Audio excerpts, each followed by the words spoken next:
తిరిగి బీసీఎన్ న్యూస్కి స్వాగతం. టీడీపీ ఎమ్మెల్యే నందమూరి బాలకృష్ణ హిందూపురంలో అన్నా క్యాంటీన్లను ప్రారంభించారు. 2 చోట్ల అన్నా క్యాంటీన్లను ప్రారంభించిన బాలకృష్ణ అనంతరం స్వయంగా వారికి భోజనాలు వడ్డించారు.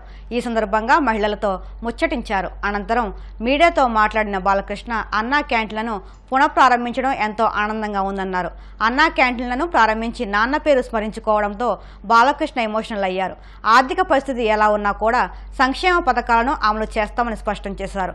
మరోవైపు హిందూపురాన్ని జిల్లా కేంద్రం చేయాలనే ప్రతిపాదనను సీఎం చంద్రబాబు దృష్టికి తీసుకెళ్తానని బాలకృష్ణ పేర్కొన్నారు. అన్న క్యాంటీన్ ఆయన ప్రారంభించడం జరిగింది. అక్షయ పాత్ర వారు ముందుకు వచ్చారు. వారితో టైప్ అయ్యి ఈ యొక్క అన్న క్యాంటీన్ ప్రారంభించడం 5 రూపాయలకి టిఫిన్ కానివ్వండి, మధ్యాహ్నం అయిపోతే రాత్రి భోజనాలు కానివ్వండి. అలాగే ఇప్పుడు నిన్న గుడిపేటలో ఆయన ప్రారంభించడం జరిగింది ఒక అన్న క్యాంటీన్ని. ఇవాళ రాష్ట్రం మొత్తం 100 క్యాంటీన్లు అలాగే ఈ అన్న క్యాంటీన్ని నడపడం జరుగుతుంది. ముఖ్యంగా ఈ యొక్క రోజువారీ కూలీ నాని చేసుకునే వాళ్ళు, అంటే ఆర్థికంగా దారిద్ర్య దిగువ రేఖ ఉన్నవాళ్ళు, కష్టపడి రెక్కాడితే కానీ డొక్కాడిన వాళ్ళకి మరి ఈనాడు ఎంతో పుష్టికరమైన ఆహారం. మీకు తెలుసు అక్షయ పాత్ర వాళ్ళు అంటే మా క్యాన్సర్ హాస్పిటల్ కూడా వాళ్ళు చేస్తుంటారు.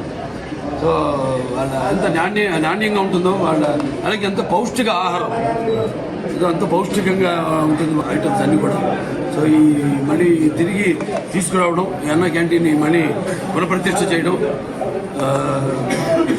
వాళ్ళంతా ఒక ఆంధ్ర రాష్ట్రం అంతా కూడా ఒక పండుగ చేసుకుంటుంది. వాళ్ళు డైరెక్ట్గా హిందూపురం పట్టణానికి ఒక దారిని సమస్యలు తీర్చాము. అలాగే ఇంకా ముందు ఇంకా ఉన్న పనులు ఉన్నాయి. మీరు చేసుకున్న అదృష్టం మళ్ళీ మీరు తిరిగి తెలుగుదేశాన్ని పార్టీని అధికారంలో తీసుకురావడం.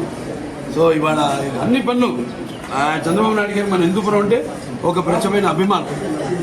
వెంటనే మనం ఎన్ఆర్ఈజీఎస్ కింద 90,20,00,000 రూపాయలు ఆయన వెంటనే మంజూరు చేయడం జరిగింది. అలాగే ఇంకెన్నో రకాలుగా ఇక దీన్ని మొత్తం ఇండస్ట్రియల్గా అయితే మీ నిన్న ఇండస్ట్రియల్ క్లస్టర్గా కూడా చంద్రబాబు నాయుడు గారు 4 మొత్తం అనౌన్స్ చేశారు రాష్ట్రం మొత్తం. అందులో చలమత్తూరు అనౌన్స్ చేయడం జరిగింది. అప్పుడు సరే గత ప్రభుత్వం నేను మాట్లాడుతున్నాను. సో ఇలా ఉంది మేము ఇక్కడ ప్రజలు సేవ చేయడానికి. నెల్లూరు నగరాభివృద్ధిలో భాగంగా తిక్కన పార్క్, నెల్లూరు బ్యారేజీ, పినాకిని పార్క్ తదితర ప్రాంతాల్లో మంత్రులు పర్యటించారు. రాష్ట్ర దేవాదాయ ధర్మాదాయ శాఖ మంత్రి ఆనం రామనారాయణ రెడ్డి, రాష్ట్ర పురపాలక పట్టణాభివృద్ధి శాఖ మంత్రి పొంగూరు నారాయణ సందర్శించి పరిస్థితులపై ఆరా తీశారు. మరిన్ని సౌకర్యాలను ఏర్పాటు చేయాలని అధికారులకు ఆదేశించారు. బ్యారేజీ దగ్గర నుంచి ఒక్కొక్క కార్యక్రమాన్ని చూసుకుంటూ, ముఖ్యంగా ఈరోజు ఈ పర్యటనకి కారణం ఏంటంటే రివర్ ఫ్రంట్ అనేటువంటి దాన్ని ఈ యొక్క సింహపురి ప్రజలకు అందించాలన్నది ఇవాళ మన ముఖ్యంగా మంత్రి నారాయణ గారు తీసుకున్నటువంటి నిర్ణయం. గతంలో కూడా కొంత ప్రయత్నం జరిగింది. 10 సంవత్సరాలు బ్యారేజీ నిర్మాణం వెనక్కి వెళ్ళేది. ఇప్పుడు పూర్తి అయిపోయే పరిస్థితి, ఇంకా కొన్ని చిన్న పనులు ఉన్నా పూర్తి అయిపోయినట్లు లెక్క. ఇక్కడ నుంచి దాదాపుగా పాత మున్సిపల్ ఆఫీస్కి వెనుక భాగంలో పొట్టపాలెం రోడ్డు వరకు దీన్ని రివర్ ఫ్రంట్ ఏర్పాటు చేయాలి. దీనికి ఒక రోడ్డు ఫార్మేషన్ తీసుకురావాలి. రోడ్డు సైడ్న రివర్ ఫ్రంట్లో పార్కులు ఇవన్నీ డెవలప్ చేసినట్లయితే సింహపురి ప్రజలకి సాయం సమయంలో కొంతసేపు సేద తీరడానికి ఈ ప్రాంత ప్రజలందరికీ ఉపయోగపడే విధంగా చేయాలనేది ఇవాళ మంత్రి నారాయణ గారి యొక్క ఆలోచన. ఈరోజు అన్నీ చూస్తూ వచ్చాం. దీన్ని డెవలప్ చేయడానికి ఇవాళ ముఖ్యంగా ఒక నిర్ణయం తీసుకున్నారు మంత్రి గారు. త్వరలోనే మున్సిపల్ కమిషనర్ గారికి, ఇరిగేషన్ డిపార్ట్మెంట్ వాళ్ళకి, అలాగే వారు సిఆర్డిఏ కంట్రోల్ కూడా వారికే ఉంది కాబట్టి కృష్ణా గోదావరి నదీ జలాలు, వాటి పక్కన ఉన్నటువంటి బ్యాంకింగ్ అంతా కూడా గతంలోనే కొంత కన్సల్టెంట్స్ చేశారు. కాబట్టి సీనియర్ కన్సల్టెంట్స్ని, మంచి ఎలివేషన్ ఇవ్వగలిగిన కన్సల్టెంట్స్ని ఇక్కడికి తీసుకొచ్చి ఈ ప్రాంతాన్నంతా దాదాపుగా 4-5 కిలోమీటర్లు దీన్ని అభివృద్ధి చేయాలనేటువంటి ఆలోచనతో ఈరోజు మేము ఇదంతా కూడా ప్రత్యక్షంగా చూడడం జరిగింది. ఇక్కడ నుంచి 4 కిలోమీటర్లు అంటే మీరు ఆలోచించండి. మన మున్సిపల్ ఆఫీస్ తర్వాత ఉన్నటువంటి మినీ బైపాస్ వరకు ఈ ప్రాంతం అంతా అభివృద్ధి చెందాల.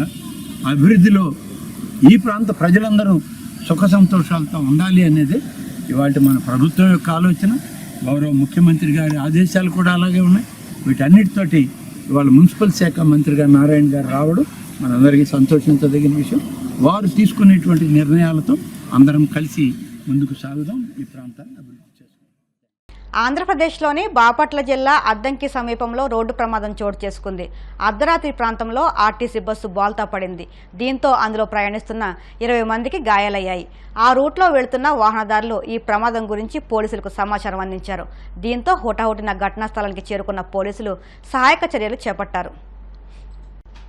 వైసీపీ ప్రభుత్వంలో అన్నా క్యాంటీన్ల వ్యవస్థ పూర్తిగా నిర్వీర్యమైందని మంత్రి అచ్చెన్నాయుడు ఆరోపించారు. శ్రీకాకుళంలో 2 అన్నా క్యాంటీన్లను అధికారులు నాయకులతో కలిసి ఆయన ప్రారంభించారు. సెప్టెంబర్ చివరికి మరో 103 అన్నా క్యాంటీన్లను అందుబాటులోకి తీసుకొస్తామని మంత్రి స్పష్టం చేశారు. ఎక్కడా ఎటువంటి ఆటంకాలు లేకుండా ప్రజలకు అందుబాటులో ఉండేలా అన్నా క్యాంటీన్లను ఏర్పాటు చేస్తున్నామని అచ్చెన్నాయుడు తెలిపారు. ముందు పొట్ట నిండితే ఇంకొద్దిగా స్తోమత ఉంటే కొద్దిగా విలాసాలకు పోతారు, ఇంకొద్దిగా స్తోమత ఉంటే ఇంకొద్దిగా పెద్ద స్థాయికి వెళ్తారు. కానీ సమాజంలో ప్రతి ఒక్కరికి అవసరమైనది పొట్ట నిండడానికి భోజనం. అంటే ఈ భోజనం ఎంత ముఖ్యమైనటువంటి విషయమో ప్రతి ఒక్కరు కూడా గుర్తుపెట్టుకోవాలి. ఇదేదో ఇప్పుడు జరిగిన విషయం కాదు.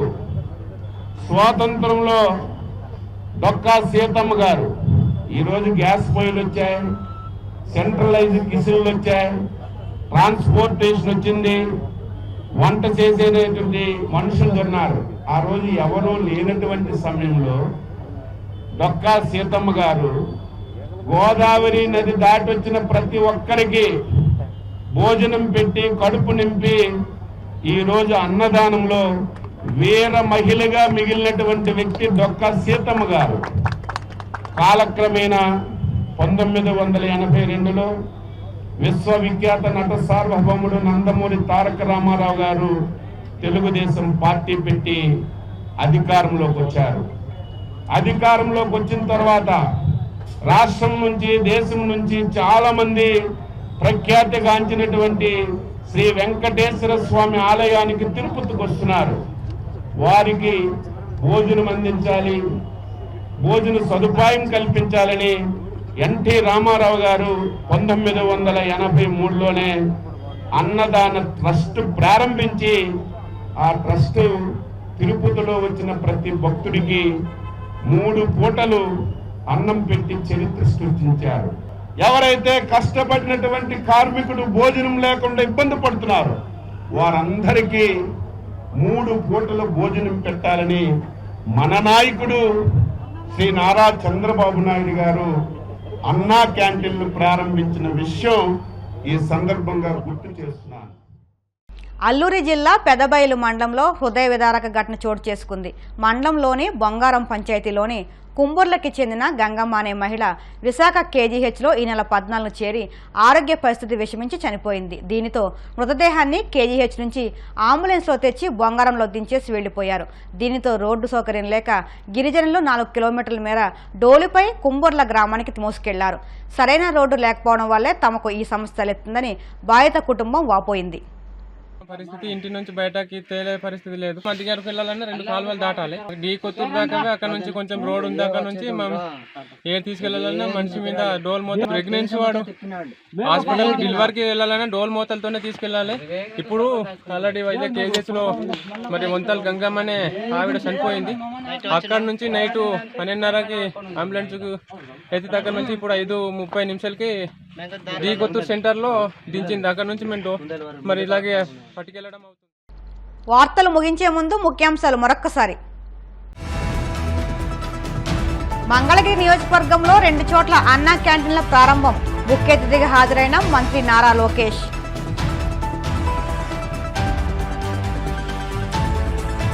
కోల్కతా ఘటనపై నరసాపురంలో వైద్యుల ఆందోళన. నిందితులపై కఠిన చర్యలు తీసుకోవాలంటూ డిమాండ్.